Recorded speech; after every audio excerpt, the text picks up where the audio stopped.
Herkese yeni bir videodan merhabalar. Kanalıma hoş geldiniz. Bugün beni tanıyın videosu çekiyorum sizler için. Öncelikle kendimi tanıtarak başlamak istiyorum. İsmim Aybüke. 11 Aralık 1996 Van doğumluyum. Aslen Balıkesirliyim. Annem ve babam da Balıkesirli. Fakat annem hemşire, babam da asker. Bu sebepten dolayı Van'da doğdum ve hayatım birçok şehirde geçti. Şöyle ki ilkokul yıllarımı birçok farklı şehirde okudum. Şırnak, Konya, Batman, başka? Şırnak, Konya, Batman. Evet, bu kadar. Ortaokul ve liseyi de Lüleburgaz'da okudum. Lüleburgaz Lisesi mezunuyum. Lüleburgaz Lisesi'nden buradan kocaman kalp. Hayatımın en güzel yılları Lüleburgaz Lisesi'nde geçti. En güzel arkadaşlıkları Lüleburgaz Lisesi'nde kurdum. Hala daha görüşüyorum arkadaşlarımla. Liseyi bitirdikten sonra da üniversiteyi 1,5 sene Kıbrıs'ta, Doğu Akdeniz Üniversitesi Gazi Mosa'da okudum. Fakat orayı hiç sevemedim. O yüzden okulu dondurdum. Evde kaldım bir süre Kuşadası'nda. Sonrasında da Beykent Üniversitesi'nde bitirdim okulumu. Bu arada hukuk fakültesi mezunuyum ve şu anda avukatım. Avukatlık yapıyorum. Halen daha kendime ait bir ofisim var. Ofisimde işlerimi devam ettiriyorum. Çok fazla yoğunluğum yok bu arada. O sebeple YouTube'a video çekebiliyorum. Sizlere içerik üretebiliyorum. Bu arada Instagram'da benimle ilgili merak ettikleriniz var mı diye sizlere soru sormuştum. YouTube'da da aynı şekilde toplulukta soru sormuştum. Sizlerin bana sorduğu sorular doğrultusunda beni tanıyın videosu çekiyorum şu anda. Kendimi tanıtacak olursam dediğim gibi 11 Aralık 1996 yılında doğdum. Yay burcuyum. Tam bir yay mıyım? Ya burçları çok fazla anlamıyorum. Çok samimi konuşacağım. Çok fazla anlamıyorum. Ama baktığım zaman evet ben yay burcuyum diyebiliyorum. Fakat yayların o sahip olduğu işte özgürlükçü ruh, işte sürekli gezmek. Evet ben gezmeye bayılıyorum. Evet özgürlüğüme de düşkünüm. Hani kendi şahsi alanıma da çok düşkünüm. Fakat aşırı derecede evcimenim. Yani yükselen mi oluyor artık onun sebebi de bilmiyorum ama çok evcimenim. Evde olmaktan aşırı keyif alıyorum. Evde vakit geçirmekten aşırı keyif alıyorum. Kendimle tek başıma vakit geçirmekten aşırı keyif alıyorum. Kendimle date'lere falan çıkabiliyorum. Tek başıma yemek yiyebiliyorum. Tek başıma sinemaya gidebiliyorum.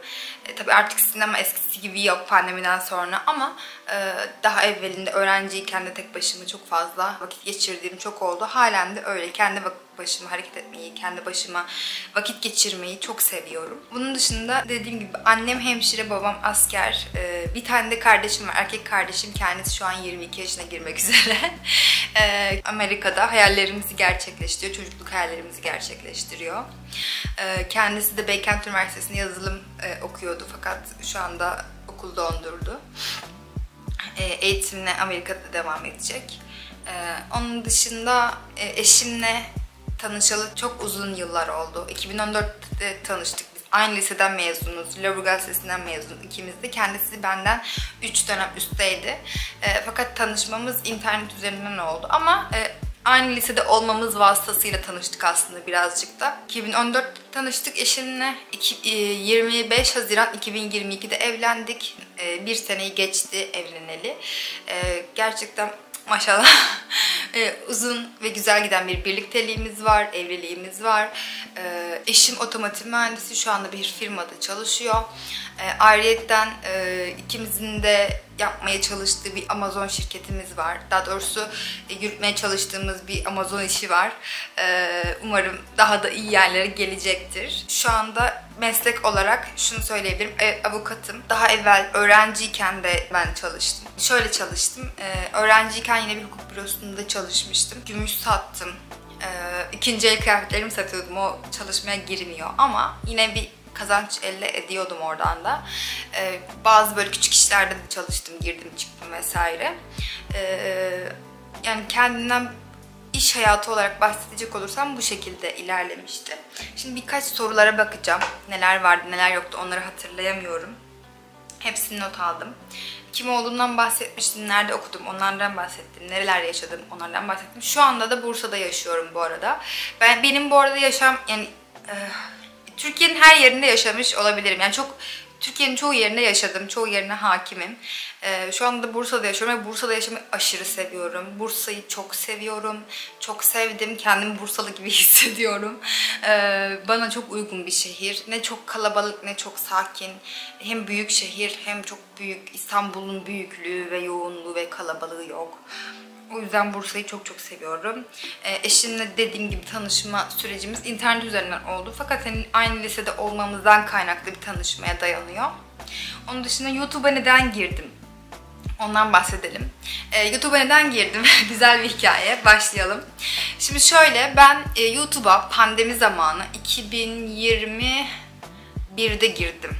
Sanırsam. Evet, 2021'de girdim. Pandemide ben öğrenciydim o zamanlar ve online biz eğitim alıyorduk, bilirsiniz. Son dönemleriydi. Öğrenciliğimin bittiği dönemleri, bitmesine yakın dönemler falandı. Ve ben şey istedim, hani online'ım zaten, verimli bir eğitim alamıyorum. Dedim ki hani çalışayım. Hem çalışayım hem de okuluma devam edeyim. Daha benim için verimli olur mesleğim açısından diye düşündüm ve bir hukuk bürosuna girmiştim. Çok da güzel, çok mutlu olduğum bir yerdi. Çok keyifli geçirdiğim zamanlardı o zamanlar. Ama hani sürekli işe gidiyorum, eve geliyorum. İşe gidiyorum, eve geliyorum ve ben stajyer kapsamında da olmadığım için şehir dışı sokağa çıkış yasakları vardı o zamanlar ve sokağa çıkış yasağı beni de kapsıyordu. Belirli saatlerde dışarıda olabiliyorduk ve ben sadece işe gidip geliyordum ve başka hiçbir aktivitem yoktu. Zaten her yer kapalı. İnanılmaz bunaldığım bir dönemde ve evlilikten bir önceki aşamaydı. Bu çeyiz yaptığım dönemdi. O zamanlarda ben inanılmaz yani ben zaten şöyle söyleyeyim, hayalim hep YouTube'a girmekti.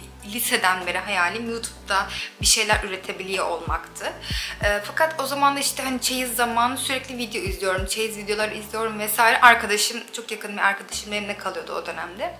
Ve bana dedik hani sen neden çekmiyorsun? Hani sen de çek, bak çok güzel hani videolar var, sen de yapabilirsin. Hani en azından kafan dağılır demişti ve gerçekten o dönem çok bunaldığım bir dönemdeydi. Ve ben de böyle tamamen hobi amaçlı çeyiz videoları çekmeye başladım.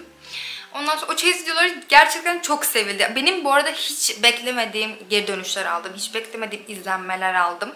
Çünkü ben öyle çok izlenmeler, çok böyle büyük geri dönüşler hiç beklemiyordum dediğim gibi.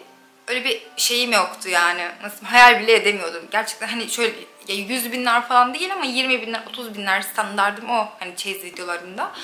Ve bence çok iyi rakamlar çünkü bilmiyorum, bana göre çok iyi yani.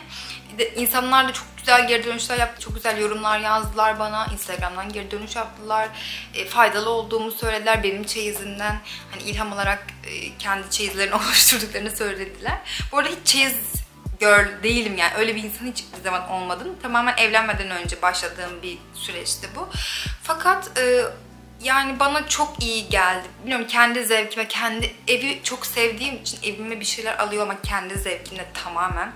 Ya inanılmaz iyi hissettirdi. Bu şey olarak düşünmesini istemiyorum. Çeyiz mi, o ne ya falan, öyle bir şey değil bu ya bence. Bu hani ismini çeyiz diyoruz ama aslında evinize alışveriş yapıyorsunuz. Kendi evinize, şu an dokunduğum her şeyde benim emeğim, benim zevkim var. Bu da beni mutlu ediyor çünkü evi seviyorum ben. Her neyse, YouTube'a bu şekilde girdim. Ve ondan sonra bir süre videolar çektim ve nişanlanma döneminden işte evlilik, ruhsat alma, avukatlığımın belli bir dönemine kadar doğru düzgün bir video çekemedim. Çünkü yoğun bir dönemdeydim. Hem evlilik vardı hem mesleğime yeni atılmıştım. Mesleğimi yeni yapmaya başlamıştım. O yüzden uzun bir süre video çekemedim. Fakat bu depremden sonra bazı şeyleri sorgulamaya başladım ve dedim ki kendi kendime, yani mutlu olduğun şeyleri yap. Sen nelerden mutluluk duyuyorsun? Sen nelerden keyif alıyorsun? Ve ben şunu fark ettim. Ben gerçekten video çekmekten çok keyif alıyorum. Ve YouTube'un çok farklı bir platform olduğunu düşünüyorum. Yani Instagram gibi olduğunu kesinlikle düşünmüyorum. Ki ben zaten Instagram'da çok böyle aktif olmaya çalışıyorum bu arada. Beni de oradan takip ederseniz çok mutlu olurum. Oradan da artık aktif olmaya çalışıyorum. Ama inanın YouTube bana çok daha samimi, çok daha içten, çok daha kendim gibi geliyor. Yani şu an böyle konuştuğum gibi Instagram'da tabii ki de konuşamıyoruz. Orada her şey görüntüye dayalı. Instagram'ı da tabii ki de seviyorum. Orada da dediğim gibi aktif olmaya çalışıyorum. Ama YouTube bana çok daha samimi ve içten geliyor. O yüzden YouTube'a video çekmeyi çok seviyorum. Şimdi de ya son birkaç aydır gerçekten düzenli video çektiğimi düşünüyorum. Umarım da böyle bu motivasyonla bu şekilde devam eder. Daha sonra diğer bir soruya geleceğim. Hayallerin neler? Hayallerim neler? Hayallerim... ya çok hayalim var ama böyle kalıplaşmış hayallerim yok açıkçası. Kendimi... şöyle söyleyebilirim. Hep biz eşimde de öyle. Hep bir basamak basamak ilerleyerek hayatımızı idame ettirmeyi seviyoruz. Yani mesela birden basamak atlamak değil de böyle yani 10 basamak birden atlamak değil, tek tek yavaş yavaş basamakları tek tek çıkmak hayatı çok daha sağlamlaştırdığını düşünüyorum. Onar beşer değil de çok daha olduğum yerde kalabildiğimi hissediyorum. Yavaş yavaş çıktığım zaman. Bu YouTube için de geçerli. Hayatımda bulunduğum alanlar için de geçerli. Hayallerim neler? Sanırım YouTube kanalımın büyümesi olabilir. Çünkü buranın bana verdiği enerji çok farklı, çok güzel. Yani ben burada kendimi gerçekten iyi hissediyorum ve kendimi kendim gibi hissediyorum, mutlu hissediyorum. YouTube kanalımın büyümesi hayallerimden bir tanesi olabilir. Birçok hayalim var. O yüzden hangi birisinden bahsedeceğimi bilemiyorum. Bir sürü hayalim var. Ne bileyim, yurt dışında yaşamak belli bir süre olabilir. Ondan sonra bilmiyorum, birçok hayalim var aslında ama şu anda baktığımız zaman hayallerimi de gerçekleştiriyorum. Yani hayallerimde yaşıyorum. Öyle hayallere çok bağlı kalan da bir insan değilim. Çünkü bulunduğum halden de çok fazla şükür duymayı bilen bir insan olduğumu düşünüyorum. Şu andaki halimden çok memnunum. Çok şükürler olsun. Hani en kötü halde bile olsam o halden şükretmeyi her zaman tercih ediyorum. Çünkü daha iyisi bir şekilde geliyor. Ya güneş her gün doğuyor, her gün batıyor. Hayatta böyle bence. O yüzden öyle algılayabiliriz. Hayaller de bunun gibi. Bilmiyorum. Hayallerim çok fazla uçuk hayallerim yok açıkçası. Ama genelde hayallerimi yaşadığımı söyleyebilirim. Eşimle çok güzel, çok mutlu bir hayatım var. Çok şükür. Ailelerimizle aramız çok iyi. Çok güzel ailelerimiz var. Ailelerimizden çok memnunum. Çok şükür. Bilmiyorum, hayatında hani olması gerektiği gibi her şey sanırsam. Daha büyük hayaller, YouTube kanalımın büyümesi olabilir. Yani bunu söyleyebilirim. Güncel boy kilom nedir? Güncel boy kilom nedir? Güncel boyum boyum stabil. 1.66.5 1.66.5 boyundayım. 1.66 diyorum genelde. Kilom şu anda 58-57.5 arası gidip geliyor. Yani bayağı bir kilo vermiştim. Hatta nasıl 60 kilo verdim videosunu şuralara bir yerlere koyarım. Annemle birlikte çekmiştik. 60 kilo verdim ben. Şu anda da 57.5-58 arasında dediğim gibi gidip geliyorum. En sevdiğim ve en sevmediğim özelliklerim. Yani en sevmediğim özelliğimi söyleyeyim. Çok çabuk karar değiştirebiliyorum ve çok çabuk bir şeylerden sıkılabiliyorum. Bu kötü bir huy bence. Bir de bazen çok çabuk ve hızlı bir şekilde karamsarlığa düşebiliyorum. Ama sevdiğim bir özellik de çok çabuk toparlıyorum. Yani çok çabuk sıkıldığım şeylerden çok çabuk toparlayıp onu kendime adapte edebiliyorum. Ve dediğim gibi en sevdiğim özellik de bulunduğum her koşuldan genelde memnun olmayı tercih ediyorum. Hani mutsuz dahi olsam onu sonrasında kendime mutlu olmayı empoze edebiliyorum. Bu huyumu seviyorum. Başka meslek seçme şansın olsaydı neyi seçerdin? Başka meslek seçme şansım olsaydı neyi seçerdim? Çok güzel bir soru aslında. Bunu ben de çok düşünüyorum. Ben kesinlikle bunun cevabını söylüyorum. İç mimarlık. Ben zaten okulu bir ara dondurduğum zaman çok düşündüm. İç mimarlık okusam mı, yatay geçiş yapsam mı, yapmasam mı? Babamla çok istişare ettik vesaire. Ama benim çocukluğumdan beri hep hayalimde avukat olmak vardı. Ama şu anda yine düşünüyorum. Keşke hani iç mimarlık okusaydım. Çünkü çok daha bana hitap eden bir meslek alanı diye düşünüyorum. Ben çünkü mimariye çok yatkın olduğumu düşünüyorum. Çok sevdiğim bir alan. İç mimarlık da çok benim ilgilendiğim, çok sevdiğim bir alan. Belki yine bir gün okurum, bilmiyorum. İç mimarlık çok içinde kalan bir bölüm oldu benim. Belki bir gün o da olur. Yani daha çok gencim. 26,5 yaşındayım. 27'ye girmek üzereyim ama olsun. Neden olmasın? Okumanın yaşı yok. İç mimarlık okurdum.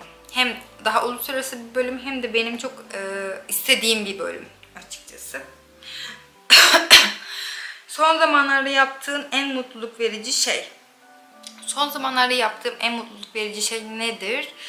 Reels videoları çekmeye başladım ve bu bana bayağı böyle mutluluk veriyor. Yani çektiğim videoların değişik bir hal alması, kısa kısa çektiğim videoların değişik bir hale bürünmesi gerçekten beni bayağı mutlu ediyor, öyle söyleyeyim. Kendini nasıl tanımlarsın? Kendimden birazcık bahsedecek olursam, şöyle, ben biraz böyle heyecanlı bir tipim, birazcık böyle tez canlıyım. Ondan sonra mükemmelliyetçi olduğumu söyleyebilirim. Her şey böyle kafamda olduğu gibi olması gerekiyor. Evimde de öyle, hayatımda da öyle. Öyle olmazsa biraz mutlu olamıyorum. Onun dışında nasıl birisiyim? Bilmiyorum, arkadaşlarım bana söylediklerini söylesem daha güzel olur. Komik olduğumu söylüyorlar ama bilmiyorum. Bunu videoya çok yansıtamıyorum bence. Daha böyle bir tık belki daha resmi olabilirim. Ya eğlenceli olabilirim. Bana söylediklerini söylüyorum. Eğlenceli olduğumu söylüyorlar. Onun dışında zevkli olduğumu söylüyorlar. Bu zevkli olmak yani nasıl değişiyor herhalde kişiden kişiye. Ben de kendi zevkimi beğeniyorum açıkçası sonuçta. Yani normal herkes kendi zevkini çok beğenir. Hediyeleşmeyi çok severim. Hediye vermeyi, hediye almayı çok severim. Hatta bu videoda size bir hediyem var videonun sonunda. Ondan birazdan bahsedeceğim. Onun dışında yani böyle ben bu kadarım, az ve öz şekilde benim, buyum, ben buyum. Artık hani videonun kapanışında geçmek istiyorum. Şöyle hediyelerinden de bahsedecek olursam, bende olan ürünleri size göndermek istiyorum ama tamamen sıfır ürünler alıp göndereceğim. Böyle bir gözlük setim var benim, şöyle. Bunun Reels'ta çok beğenildi, özelden çok soran oldu. O yüzden şöyle bir göstermek istiyorum. Şöyle bir gözlük kabım var şu şekilde. Hem seyahatlerde rahatça taşıyabiliyorsunuz hem de evde de yani bu şekilde muhafaza edebilirsiniz gözlüklerinizi. İsterseniz bunun siyah rengini de gönderebilirim. Nasıl dilerseniz, göndereceğim kişi nasıl dilerse o rengini de göndereceğim. Bunun için de sizden yapmanızı istediğim tek şey sadece bu videonun altına yorumlarınızı bekliyorum. Siyah mı istiyorsunuz, kahverengi mi istiyorsunuz onu. Haftaya bunu açıklarız birlikte. Benden başka görmek istediğiniz videolar varsa da aşağıda yorumlarınızı bekliyorum. Bir sonraki videoda görüşmek üzere. Kendinize çok çok iyi bakın. Hoşça kalın.